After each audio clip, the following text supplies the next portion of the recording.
Mandalorian and Grogu, I'm in. I'll be there May 22nd. But Sure. but I'm going to suffer seeing this movie because there's going to be things that people in the audience are going to gasp. Mm-hmm. And I'm going to go, I don't know what just happened.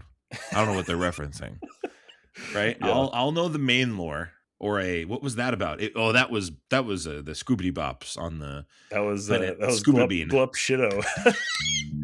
That was Grotto's cousin.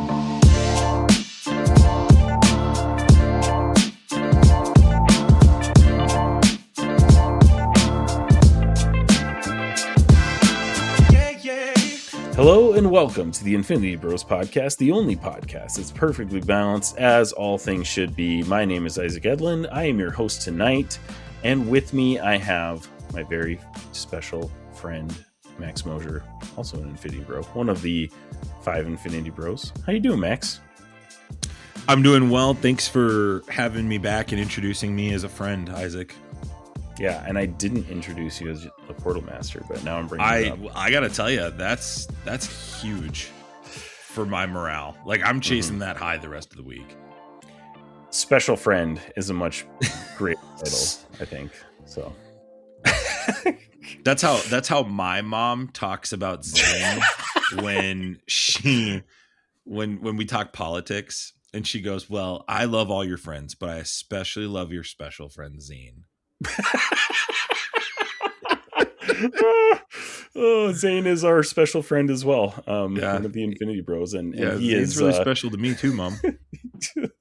He is on a few of our episodes. So if you've never listened to the Infinity Bros, you can check out some of our previous episodes to hear one or more of the 5 hosts of the Infinity Bros podcast. So make sure you check out our backlog to potentially hear Zane talking about Star Wars. If you're looking for a Star Wars episode, there's a very good chance that Zane is on that episode. So go check that out. You can also check out our Patreon.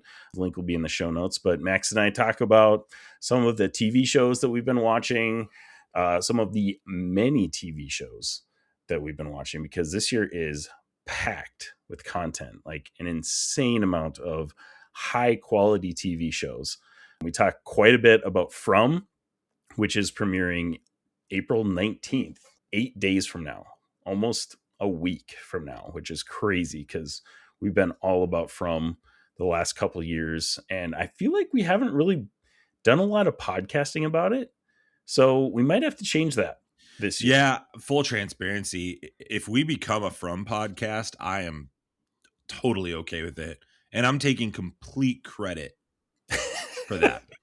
You should, because honestly, you are probably the reason that I've gotten into From, because when you, Max, talk about a horror project being a good thing, I listen, because I know that you're not a horror guy, and I'm like, okay, it must be good if Max thinks this scary thing is a good TV show or movie. So you're probably the reason that you got me into it.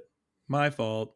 If you guys are interested in hearing more of our lives, banter, stuff like that, make sure you check out the Patreon. You can join for as little as $2 a month to get exclusive access to the behind the scenes of the Infinity Bros podcast. So we're going to be talking about 2 things today. We're going to be talking Daredevil Born Again. We did review episode 1 on our last episode of the Infinity Bros podcast. So we're just going to be talking through the last 3 episodes, 2, 3, and 4. And then we're also going to review Super Mario Galaxy, which is in theaters right now. So a lot of fun stuff coming up. And why don't we just go ahead and dive right into it, Max, because I feel like we've got plenty to talk about with both of these subjects. Yeah, let's do it. Let's just dive in. Where are you at right now, Isaac, with your rating of Daredevil after 4 episodes? Oof, that's a great question. I didn't even really put a rating on it, because individual episodes I feel like I can rate.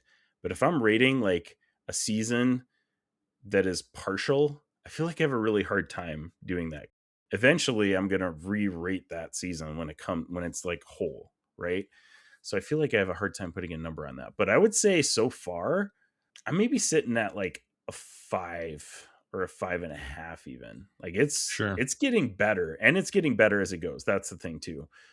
Episodes 1 and 2 are great.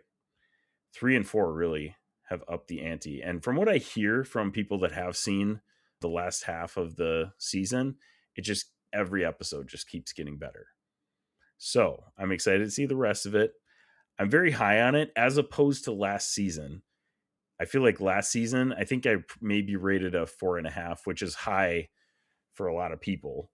Speaking of that, we have a special rating system in the Infinity Bros podcast if you haven't listened to us before. Here on the Infinity Bros podcast, everything is ranked from a 0 to 6 point scale.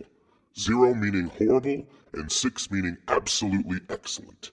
If all of the Infinity Bros rank something a 6, it gets an Infinity Step.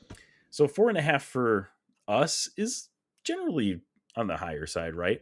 Like on a 10-point scale, that would be what, like a 7-ish, something like that.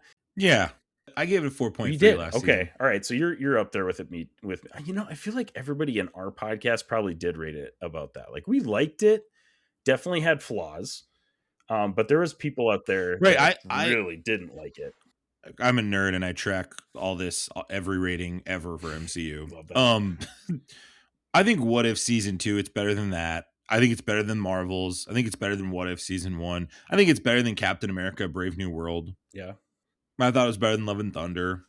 But yeah, I would take like Spider-Man: Homecoming over it. I would take Iron Man 3 over it. I would have taken Moon Knight over it. Okay. I'd say Falcon and the Winter Soldier TV show is better.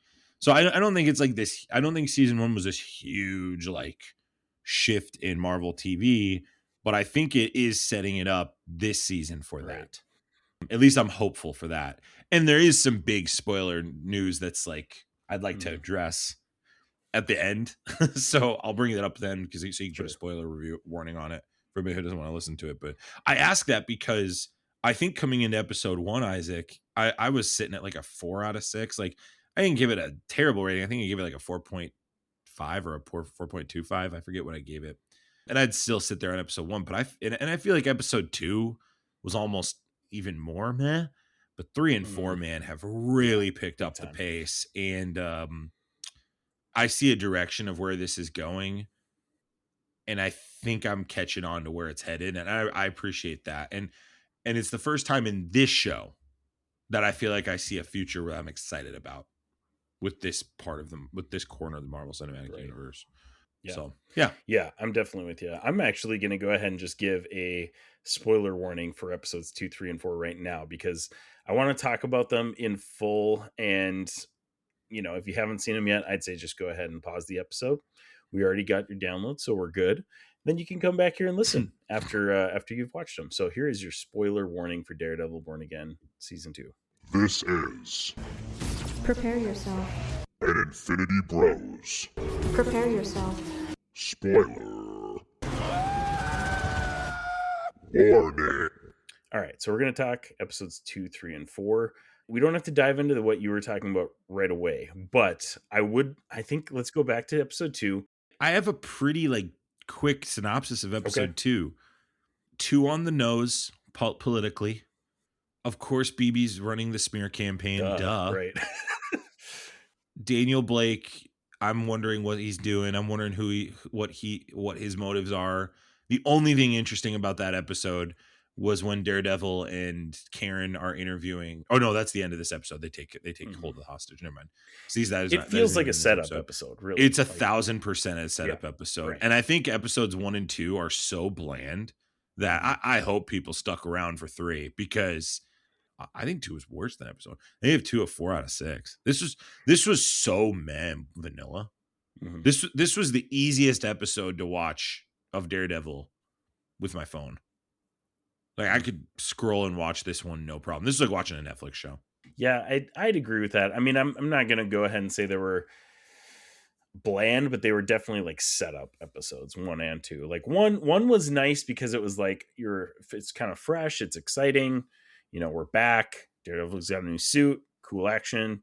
And then 2 kind of was just like exposition and like and solely. And it was like, okay. And Fisk makes the power move of, hey, Matt Murdock's missing, so now he can't even go out in public, right?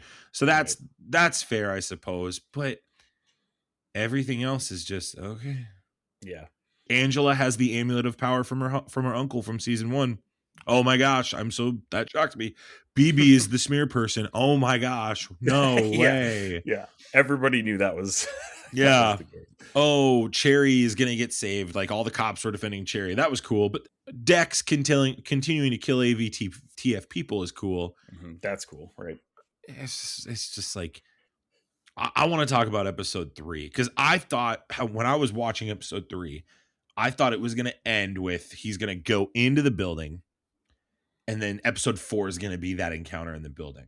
Like the way the episode felt plot wise was that it was just going to end with him like going, I'm done. I'm going because finally, and I said this episode 1 when we reviewed it a couple weeks ago, when I said Kirsten McDuffie, what are we doing with her? Okay, cool. They brought her to the building that was housing all these people.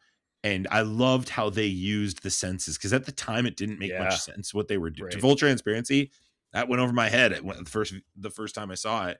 And then to see Matt use his senses to solve that was great. And this is what the show did. We talked about this in episode 1. We literally, you and I spoke about this. We want Daredevil in hard situations that Fisk puts him in where you've got to choose this or this. And it happened. He either chooses to get the guns and the big MacGuffin that he's chasing after with the Northern Star, or he saves the innocent prisoners. And he chooses to save the prisoners. We get this amazing fight scene, 6 out of 6. Swordsman. Swordsman is, oh my gosh. Tony Dalton as Jack Duquesne has been so good this season. I love it. If there is a MCU stock I wish I would have bought 12 months ago, it is the Swordsman stock. I mean, that guy, when I watched him in Hawkeye, I was like, what are we doing here? And now I'm like, I can't believe he's gone. Bring him back. I want him on the Defenders. I was just the fight was so good. His character's great. His dialogue was amazing. The scales in the sword. Scene. Yeah. The dialogue in that scene was great. So good. They're in their bag with this character. It's like they just know how to write this character, these guys. They clearly understand this character. And I think that's hard to do with some of these more obscure characters. Feels kind of like with Across the Spider-Verse with the Spot. This like character that for years in the comics has been meh and a joke, and looked at as a joke, and then it's been written into this overarching, terrifying villain.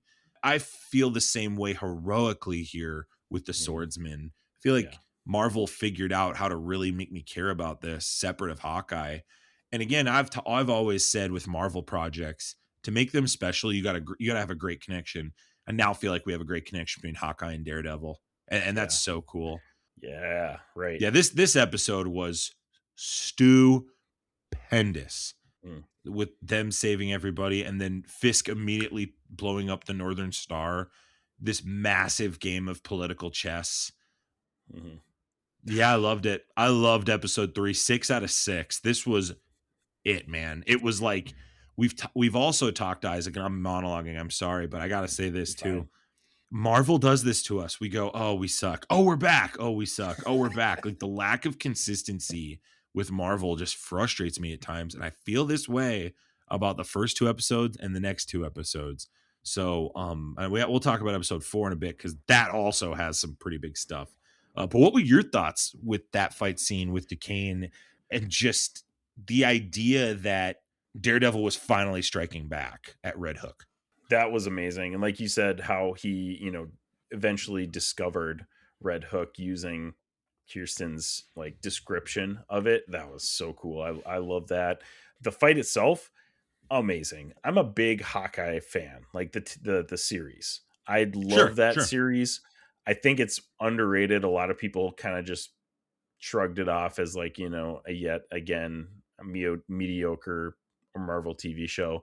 But I think there's just so many great, and I will admit, it's not like the best show in the world or anything like that. It's not like a perfect show, obviously, but Jack Duquesne in that show is a pretty good character. I feel like he's not as well fleshed out as we're getting now. Like he's doing an incredible job in this show, and the fight scene with him, getting the rebar or whatever he was using as swords. Oh my gosh, that was amazing. Just taking out dudes. anti-vigilante task force left and right, no problem with those those rebars. I was like, yes, this is what I've been hoping for. Is like, this felt like a comic book fight, you know, like that's what you want in these shows, is like obviously well choreographed fight, but when you get comic booky feeling or references in a comic book show, it just brings me joy. And this just felt like one of those like team up comics, you know, of like two random characters that you didn't expect to be put together, right? Like, it was so fun to see him and Daredevil just going after it together and working together to, you know, and like you mentioned too, the fact that he chose, you know, freeing the hostages versus, you know, doing his goal.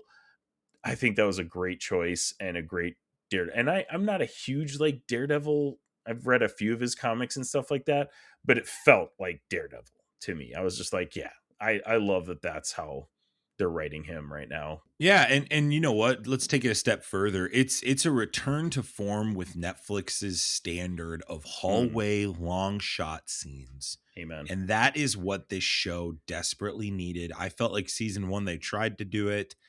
It had some moments, but it didn't feel like it landed as well. She-Hulk obviously made a farce of it with Daredevil looking like he's going to fight somebody in a hallway and then she falls through the top, right? I felt like this was a true return to form, and that was such a breath of fresh air. And I was such a chucklehead. I was like, oh, well, he'll find Punisher in there. And then I realized, oh yeah, at the end of the season, last season, Punisher escaped. So he is out there somewhere. I am curious to see where he fits into all this, especially with his special coming up in May 12th. Yeah, man. I mean, I thought, and then at on top of it, the beginning of the episode, the best thing that I was going to make a joke about, the best thing that would have happened in season 2 was just this layup in episode 3, was the interview with the guy of the AVTF task force, who he goes, "You're lying," turns to Karen, "He's not lying." I loved it. Like, great interaction. Yeah, that was so amazing. good. And Fisk is ramping up. You can feel the temperature ramp up, and it's needed because episode 4 takes us to a place where we're asking a really difficult question at the end of it, which is, what the heck does Fisk do if he doesn't have Vanessa? And I guess technically she could live, but Mr. Charles comes back, which I said episode 1 I think is a huge piece of this season. I stand by that. I love that Mr. Charles fights his 2 goons get killed by Buck. And then and then we get another long shot right out the gate in the episode at the start of episode 4, where Dex lures and then kills all of these AVTF task force people, kills them with forks. Insane, dude. That honestly, that scene was my favorite in this whole season so far. It was nuts. That like you said, okay, that's the exact phrase that I've been using in reference to, honestly, this whole season of Daredevil Born Again. Return to form, because this feels like Netflix Daredevil. You did kind of clarify that it really is just these past 2 episodes, like 3 and 4. I'm okay with, you know, running with that as well. That's Max's statement. You could disagree. It's fine. That's just how I feel. No, this episode was so much fun to watch. Like, this reminded me of Netflix Daredevil in the sense that I was like, during the episode, saying, holy crap, out loud. Because what I was seeing on the screen was just like, wow, this is amazing. Versus, you know, a lot of these shows, I'm just like, oh, okay, that was cool. That was cool. Last season of Daredevil, that was cool. Yeah, there were some moments. There were fun moments. But overall, the roller coaster ride was a much lower roller coaster ride than Daredevil from Netflix. And this season, I feel like we're back, baby. Like, this is return to form Netflix Daredevil.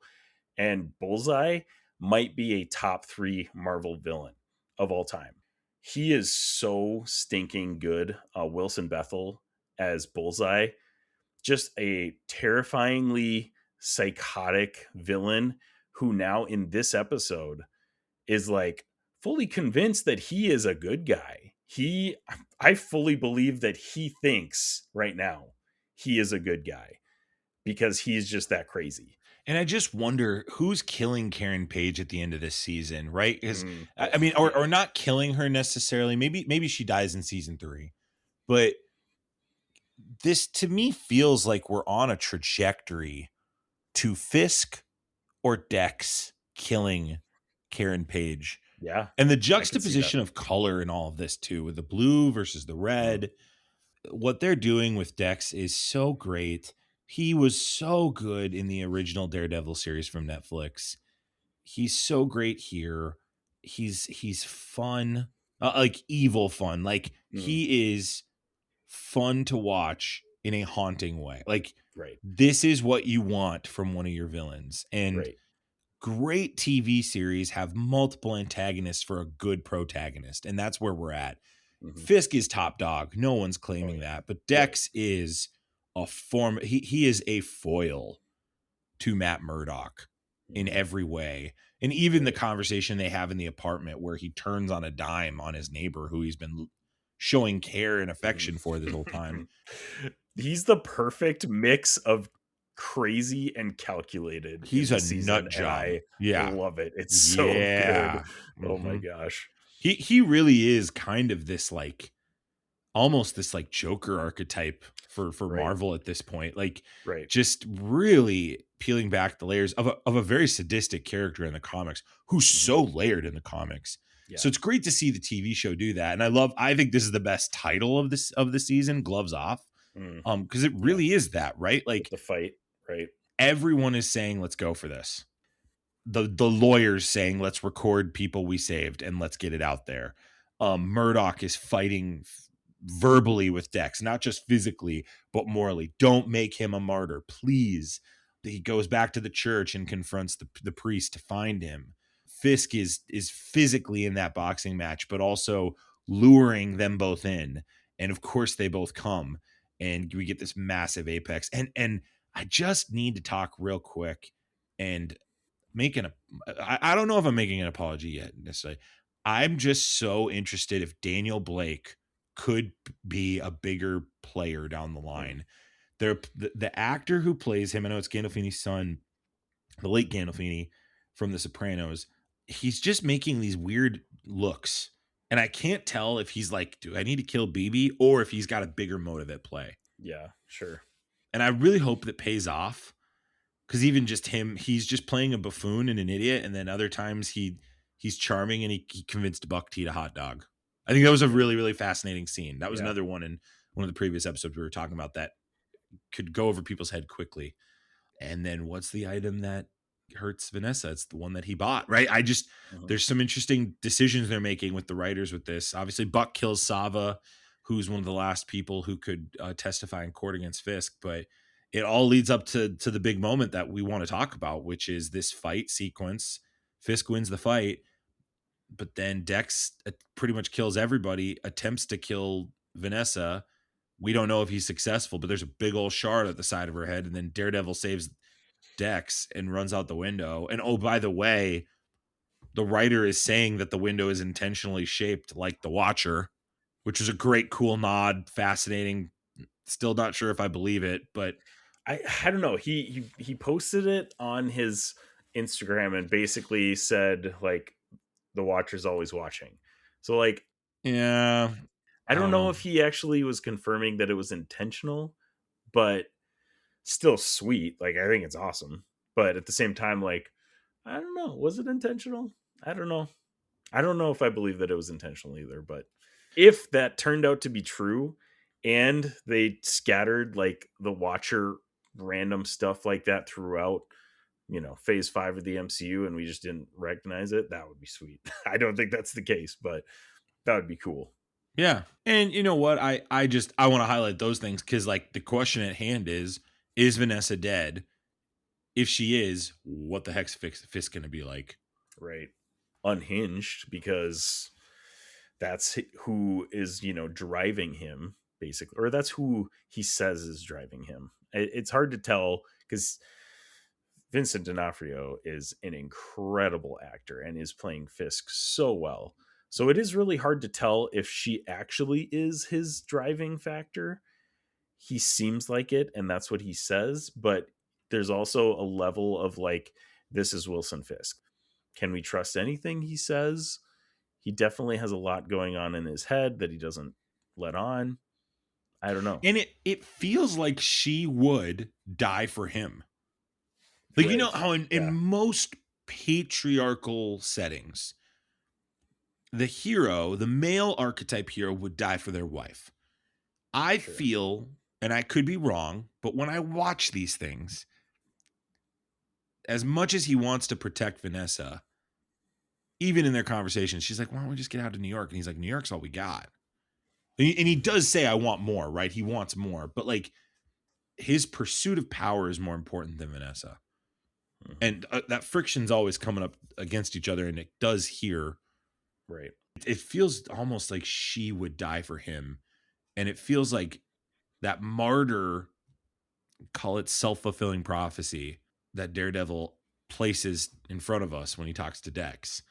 It feels like it's coming true even worse, because it's even worse than if he had killed Fisk. Because, you know, Vanessa would have been bad, but I think an unhinged Vanessa is nowhere near than an unhinged Fisk. Right. So, and then the third option, which I guess could be a reality, which is also scary, is what if she lives? And then he's like, nah, that's it. We're going after everybody associated with Matt Murdock. And is that the reason then that Jessica Jones gets put into this season? You remember when Jessica Jones is going to be in 7 episodes, Isaac? I do remember that. Yep. How pissed were you when she didn't show up in episode 2? I'm livid. I'm livid. And this is like, I want to give a little, it's not a little bit. It is a spoiler, but it's a little bit for season 3. So little bits.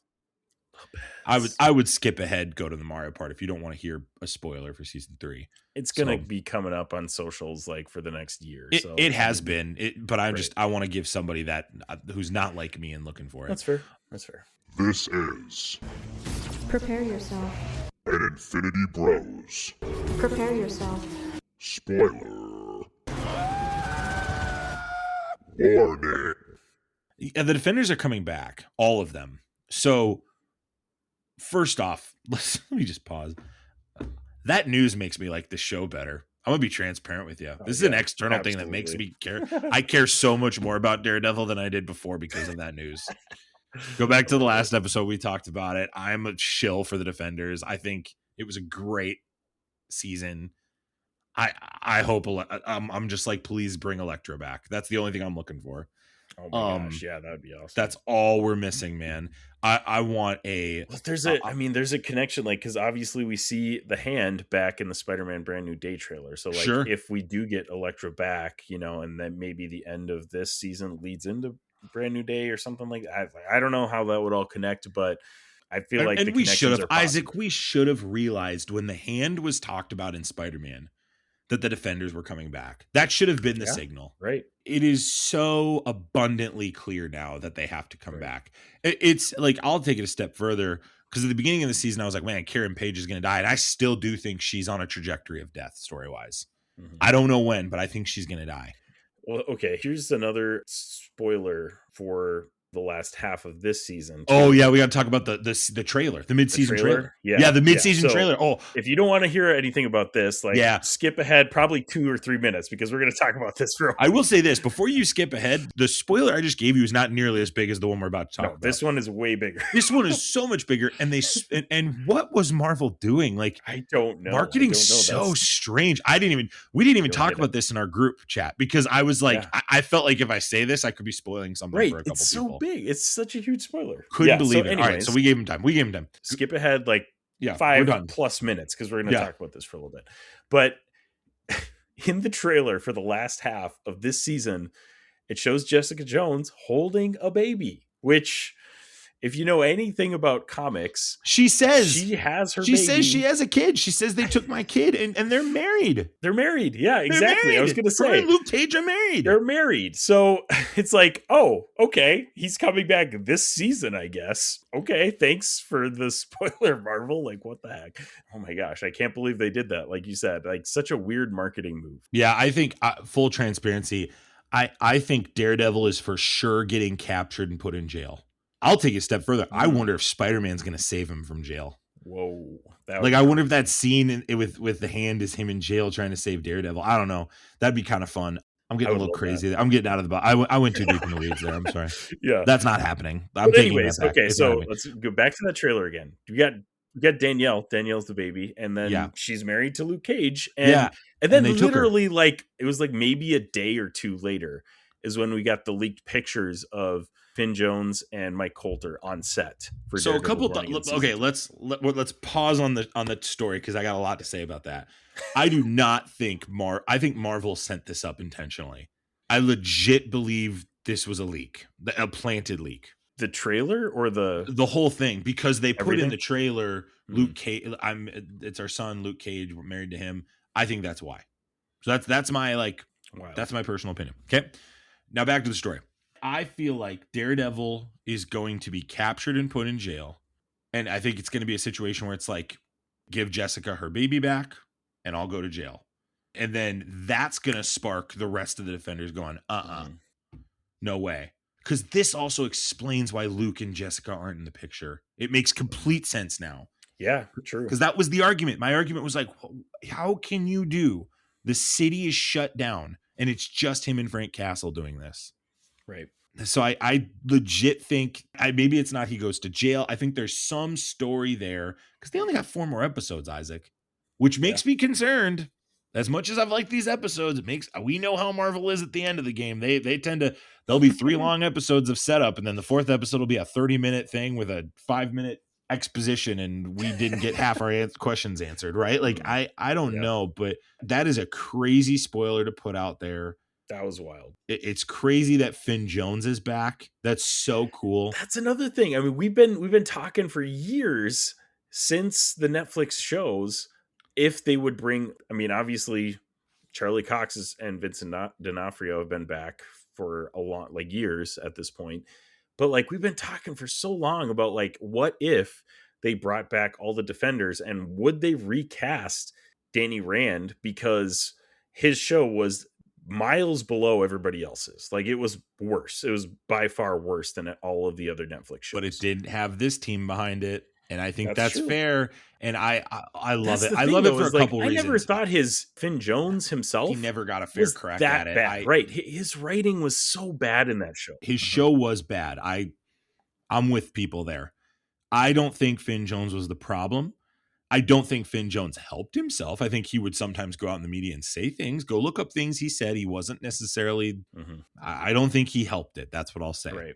Yeah. Similar to kind of how She-Hulk's been. She's kind of gone out and said things at times that it's like, honey, just you work for Marvel. Season 2, Tatiana. Just first, I would like a season 2, and I would like you in the bigger Avengers picture. So please shut up. I legit think Marvel wants to roll the dice with the Defenders. And why not? Why not do a Midnight Suns and get these guys in there? Yeah, and then you absolutely. could put Blade and Doctor Strange and Spider-Man in there. Or why not have an actual the whole city versus Fisk type of scenario? Make it a movie. You actually can do some of this stuff now with these characters in it. And I'll take it a step further, man. Shang-Chi is a great pipeline. I would love a movie with Finn Jones and Shang-Chi. And Shang-Chi just ripping Finn Jones the whole movie. Like, you want why to make a haven't we cultural gotten statement? Why haven't we gotten that? Right. Let's dive into the craziness of Danny Rand being the Iron Fist in that movie, and let's have them team up at the end together. And let's get Colleen Wigg in it. Colleen Wigg, the actress who played her, didn't sign for Shang-Chi because she believed that there was a chance that this show would come back.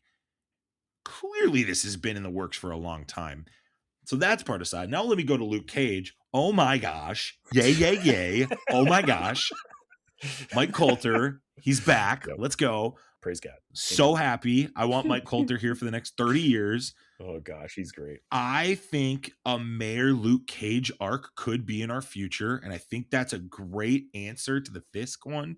And it really models well kind of how our politics are. I think Marvel's in touch with those things. I would be fascinated to see that, even with all the with the hero initiatives they did with Civil War. That's how you could kind of usher in a backdoor Civil War 2 and then bring Captain Marvel back into that to lead that from one front, and then have him and maybe some more street level heroes work with some more local Avengers on that. I think there's a lot of cool storylines with this. This is such good news. And this show, it's not like Agatha All Along where you're like, what are we doing? It's not like just like some of these other shows they've done, it felt like Marvel for the longest time with their shows didn't have a compass and a roadmap. And that's always been our show's gripe. I feel now like, oh my gosh, I think we have X-Men are coming. We could do some runoff X-Men shows. We could do some street level hero stuff. Spider-Man could come and go if we want. Who knows how Doomsday ends? Like, I kind of feel like we might be back. I feel like it actually might be happening. And that little weird season of figuring things out might be over. They might have figured, and Feige's on record of saying he's like, he wants to be in this till, he's got plans till 2031, till 2033, he said. Jeez. So like, I don't know, like this is such encouraging news. And I think the upscale of this show is great. And I applaud D'Onofrio and Charlie Cox for just, they're the reasons this is happening, because if they had went with the original plan of Marvel and the original writers, this would be a much different show. I have a difficult time seeing Finn Jones in this without those two saying we need to get everybody back. Oh, for sure. Man, that was such wild bombshell news was it 2 weeks ago or something like that, though? Yeah. Like, I cannot believe Marvel dropped all that in like a couple days. And then like they could have just let it happen, honestly, in this show. Like, there have been rumors for a long time about Finn Jones and Mike Coulter like coming back for this show, because obviously we've had confirmation of Kristen Ritter as Jessica Jones for this season for a year now or something like that, right? Something like that. But man, just a whirlwind of news for all to come out at one time. What if, though, we didn't know any of that and we were just blindsided by it in this show? I don't know, man. There's something lost in society these days of you see almost everything online now before it happens. I don't know how I feel about that. It would have been awesome to see that. I think from a movie perspective, I'm with you. I think from a TV show perspective, there are times it's both ways on TV shows. That's what I'll say. I think with this show, it needed it. I mean, it's definitely getting the hype back together for it, for sure. Yeah. So I think like a show like The Pit, we talked about that earlier today. Nope. I don't want any spoilers. Yeah. I think a show like From or The Boys. Right. Nope. I don't need those things there. Well, yeah. I mean, those shows depend on us not knowing what's happening next too. In Marvel, like a comic book, you never know who's going to show up, right? Sure. I think they've lost trust with TV shows. And I just think the public needs a reminder of, no, we're still doing this stuff. So I think from a movie perspective, you're seeing it with the Spider-Man stuff. Like, who's the person that's at the bottom of that when they're jumping out towards the hand? He and somebody else. Is it Frank Castle? Is it Daredevil?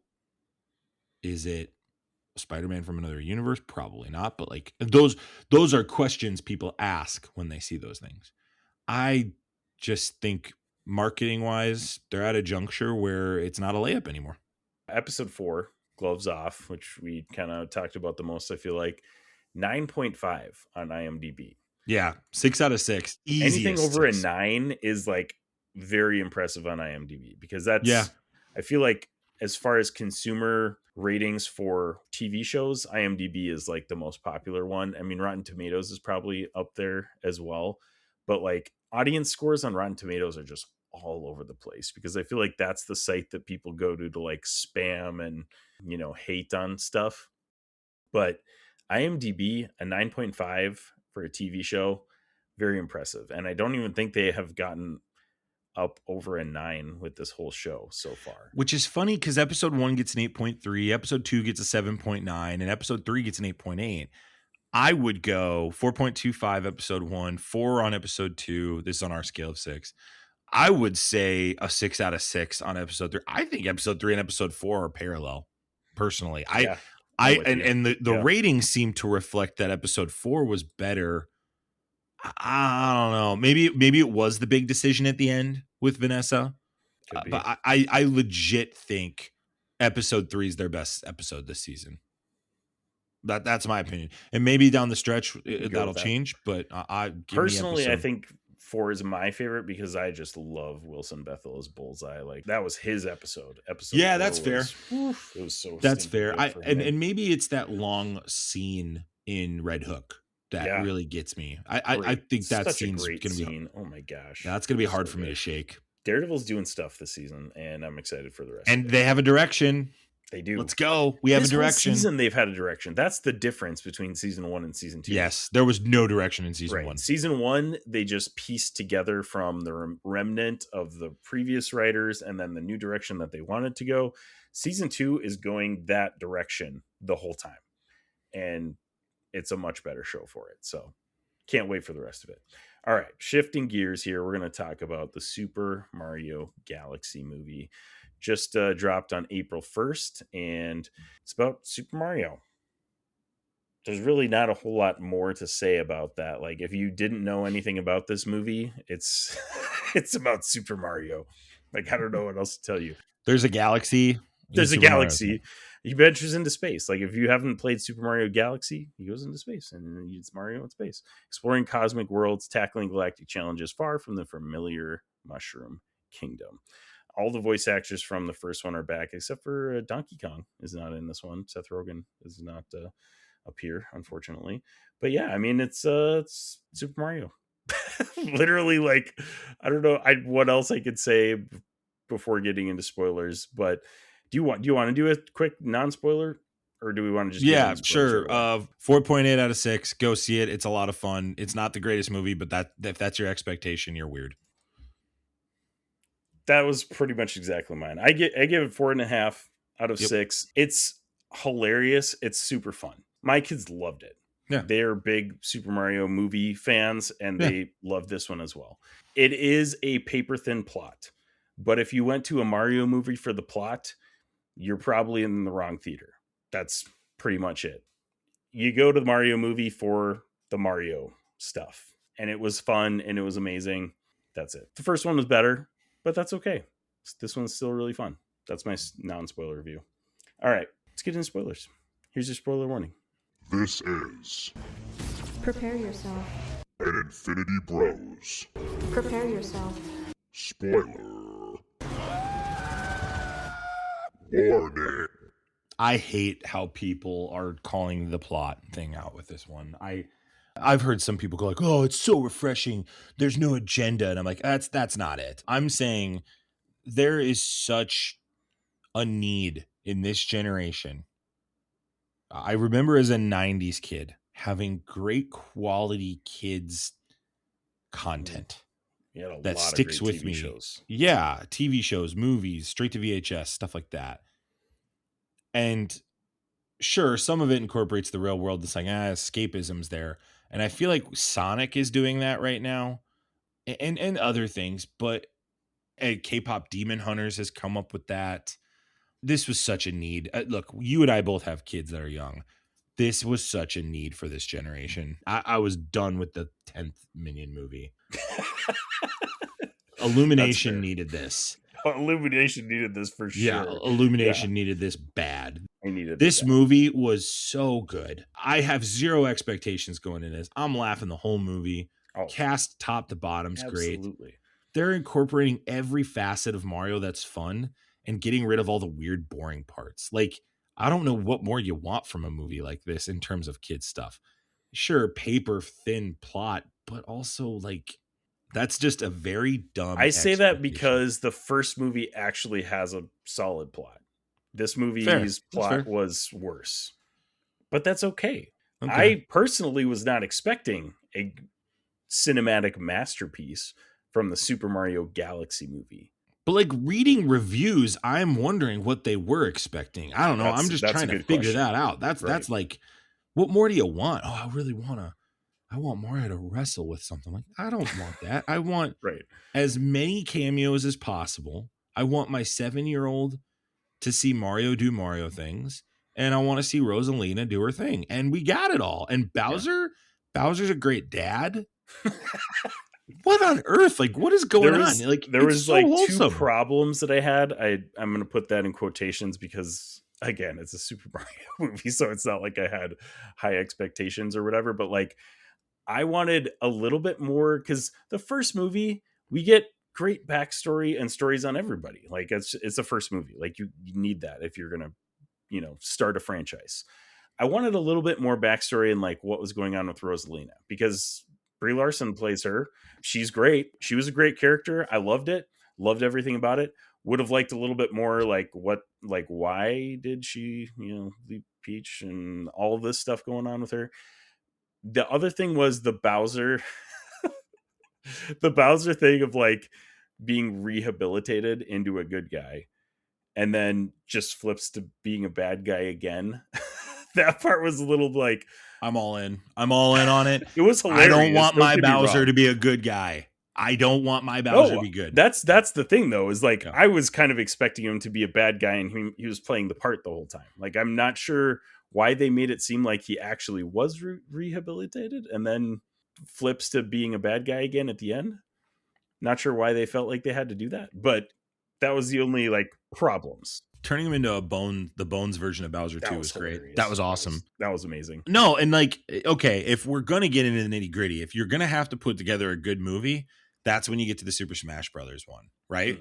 That's the one that if you can put some semblance of a plot together, I'd like that one to be burned on the plot. But like, dude, the Yoshi scene, the Yoshi introduction is great. Awesome. Love it. Donald Glover nails this. Yoshi was like the best part of this movie, honestly. Yoshi was by far the best part of this movie. Yeah. Star Fox was hilarious. That was amazing. Still trying to figure out why they told me about it. I wish they wouldn't have told me. I don't know either, but it was I think my rating is a 5 out of 6 if I don't know about Star Fox. Really? You think I really do. Having that sprung on you, that would have been amazing though. Yeah, we talked about this with the Daredevil thing. It didn't need it. I feel like they don't understand that this series, the third one, I'm there. You just tell me when. Right. I'm there. Well, here's the thing of like, looking at a big picture, it felt like instead of doing a Mario sequel, were trying to rush into a quasi Smash Bros movie is why it felt like a little weird to me. Like if they had just made this a true Mario sequel. But again, it's like I want all the cameos too. So like I'm not complaining. Like I wanted Fox. I wanted let's get this. I'm opposite. Let's get this thing moving. This is Gen Alpha's Avengers, guys. This is Gen Alpha's Avengers. When the Super Mario Smash Bros movie comes up, it's gonna make $2 billion. Ball game. This is gonna be insane. Easy money for them. Yeah. And they're foolish to not do it. And they're foolish to think we gotta go plot heavy with this. No. Brie Larson on the tour is like warm and fuzzy. She's gone completely opposite with her PR campaign. She is a different person. She has changed her identity. Where was this version of her during Captain Marvel? What's going on here, Brie? Get it together. It almost feels like she was playing a part as herself back then. You know what I think? Well, I think her team is having her rebrand because she just had a really rough time with Marvels and Captain Marvel. But also, I think she just loves the IP. I think she just genuinely loves been Mario. A huge gamer and Switch gamers in particular. Like she always has talked about that. So for her to get a part in this movie, that was really cool. I thought that was phenomenal. Nope, I'm with you. No, I wanted more of her. Like I would have loved to see more Rosalina. And we got, obviously she was like kind of the MacGuffin in the movie or whatever you want to call it. But yeah, I just would have liked to see more of that. It was great. No problem. Glenn Powell's great as Fox McCloud. This is a layup, guys. Like this is, if you haven't seen it and you're like, I'm thinking about seeing it. And like, obviously I don't care about spoilers for this one. I don't think you should either. Go see it. Take your kids to it. Your kids will thank you so much if you go see this movie. Oh, yeah. I saw this movie. So Marcus Theaters is doing now this thing where they illuminate the side walls. So it's like the main screen and the side walls keep going. Oh, so your peripherals are the movie. That's cool. Unbelievable experience. That's completely really cool. Enhanced my viewing experience of this movie. That's probably part of the reason. And my kids and I, we brought one of their friends with us, and her and I are like both looking around on the sides. Like we can't register how we're watching this. Yeah, this is a home run. They've made $600 million. They're going to make $1 billion. This is a slam already dunk. At 600. That's crazy. And this is a repeat watcher. Kids are like, take me back. So, okay, to touch on the kids thing. So like I've got a 3-year-old. I mean, my older two love theater. They're like, we go to the movie theater a decent amount. They're great theater kids. Like they'll sit and watch the whole movie. I've got a 3-year-old. She's not quite there yet. Doesn't quite understand theater etiquette. She's 3. We went to Hoppers a couple weeks ago, and she was like running around the theater. I had to go chase her down a couple times. This movie, she was dialed. She sat in her seat the whole entire movie, was looking at me like laughing, like making comments about the movie itself. This is a kid pleaser. Like, this is a home run for your kids. Like, if you have kids, you need to go to the theater with this movie for sure. 100% amazing kids movie. This is one that we'll probably buy on digital when it comes out because my kids will watch it constantly. Yeah, I can't wait. Can't wait for it to come out on demand. I'll be there. This is the easiest review ever. I have nothing else to say. I've said it all. Oh, okay. So a couple other things. There was many parts that I was laughing out loud at, like in the theater. I took my kids to, like, my wife didn't go. She was like hanging out with some friends. So it was me and my 3 kids. And I was laughing out loud, like more than my kids, basically. But there was like 2 parts that I just died. I thought it was amazing. Was the one part when Mario and Peach are like in the ravine and they're going like up to Rosalina or whatever. And Bowser Jr. and Bowser are sitting there like in the control room, like, you know, putting all these traps and things together. And then they do the thing. And at the end of that scene, Bowser Jr. and Bowser are just like, they sit shocked in silence. And I just like died laughing. That was so amazing. Oh, that was so, when they finally made it to the top of, you know, and like the end of the level or whatever, and they just both were just shocked. It was so funny. And then in the final scene, when they're doing the final battle, Luigi gets a hold of Bowser Jr.'s like paintbrush thing or whatever, and just like paints up a random thing, and it's Mr. Game & Watch. And I was like, I like died. That was amazing. Yeah, my son lost his marbles at that. He was like, he thought it was great. He was like, oh my gosh, Mr. Game & Watch, Dad. I was like, yeah, I don't know. Yep. And my kids have been super into Smash Bros. The last like couple weeks. Like, we've been playing almost every day. So this movie was just perfect timing. It was, it was so great. This Super Smash Brothers, they're going to push this thing so fast. That movie's coming in the next 5 years. Okay, here's something that we mentioned on a previous Patreon, though. If they slow burn this thing, give us a Fox movie, like give us maybe I've heard people say like a Luigi's Mansion movie, maybe a solo Peach movie. Do we want all that before a Smash Bros movie? No. No. Just straight up no. That would make it a better movie, though, wouldn't it? Wouldn't that make Smash? You put one movie between this, but no, we're good. Let's just keep going. Again, right. I get this, and this gets into like, okay, are we doing this for plot or are we doing this for fun? But you just said earlier that you want the Smash Bros to have a good plot. I said if you want to care about that a little more, you can. Let me clarify what I'm saying here.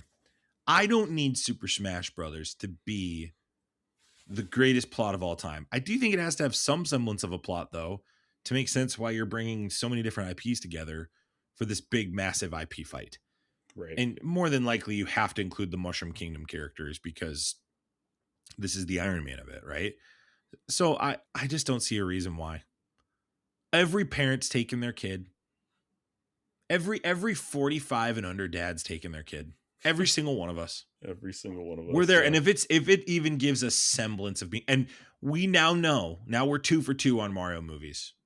We're 2 for 2. Doesn't matter. This is the same with Marvel thing. Like, I'm there. Like, you don't need to convince me to go to a Smash Bros movie. I'm there. This is where Marvel was, though, when Avengers came out.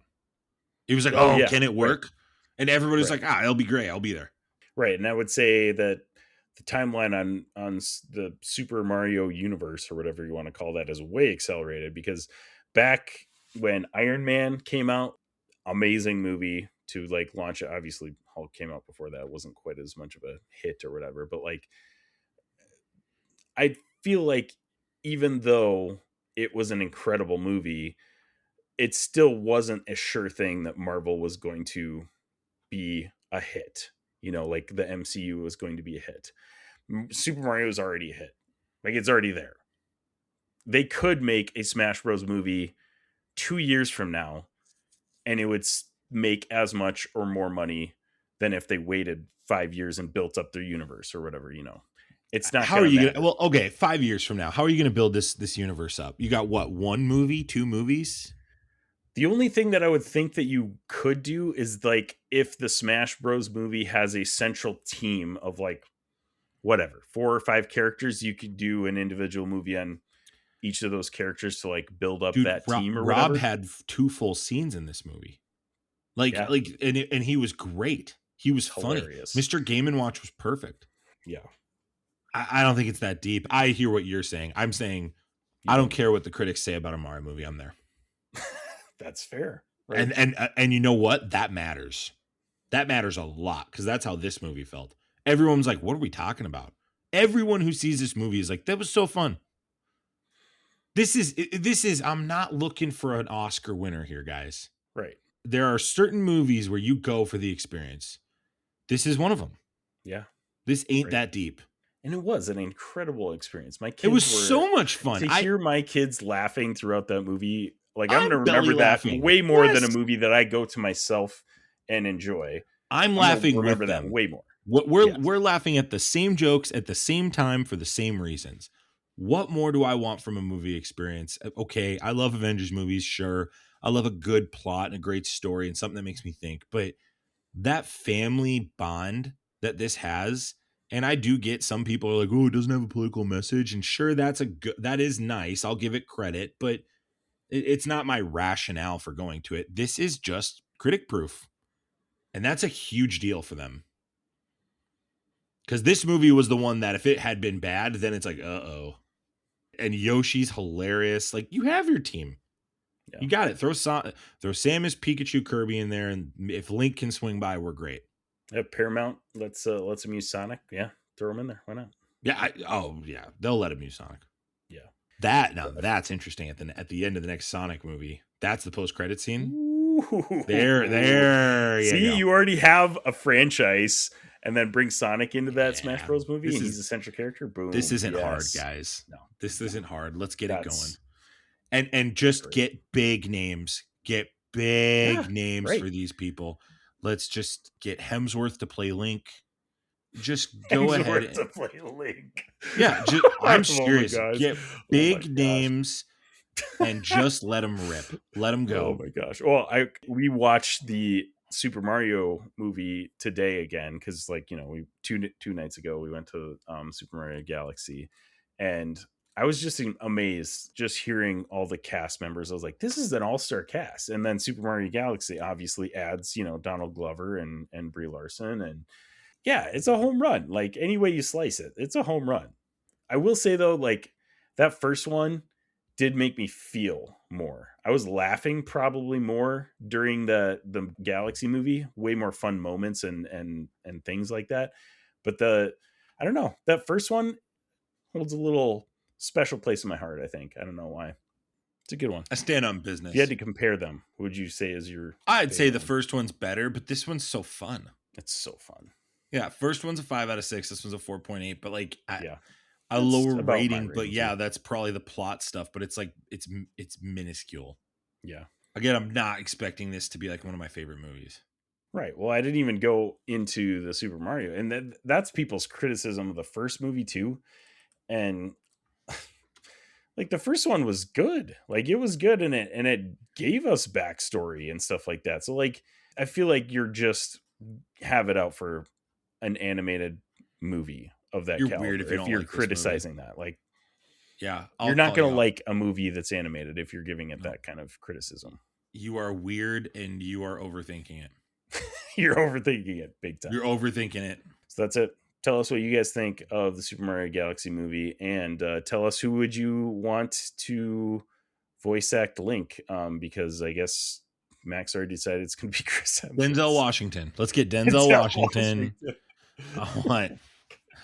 Give us your cast for Super Mario Smash Bros. Here's what I want. 2 years from now. I would like to retract my take on Hemsworth. I want Denzel Washington on Link. I want who's the guy that plays Iago? What's his name again? Oh, Gilbert Gottfried. I want Gilbert Gottfried to play Pikachu. Pikachu. Oh my gosh. Yep. That's Danny DeVito needs to be Danny somebody. DeVito to play Kirby. And then Oh, yep. I want This is the cast. I want Bob from Bob Does Sports to play Samus. There we go. There's your cast. Samus. Yeah. Oh It doesn't like this isn't hard. That's honestly all you have to do money. Get going. is pick really popular actors to play the voice actors for the next movie and care about it. As a director, care about it. Right. Because it's clear Illumination cares. It's clear Nintendo cares. Thanks everybody for sticking with us. Thanks Max for joining me. It's been a blast of an episode. Hey, thank you, Isaac. Wherever you're listening, however you're listening, thank you so much for making us a part of your podcast experience. We love you 3000. Bye. Bye. Thanks for tuning in to the Infinity Bros podcast. You can find the Infinity Bros on Facebook, Instagram, Twitter, TikTok, Twitch, and YouTube at the Infinity Bros. You can also check out our website at theinfinitybros.com for links, reviews, and sweet merch. Feel free to send listener feedback via social media or email at infinitybrospodcast@gmail.com.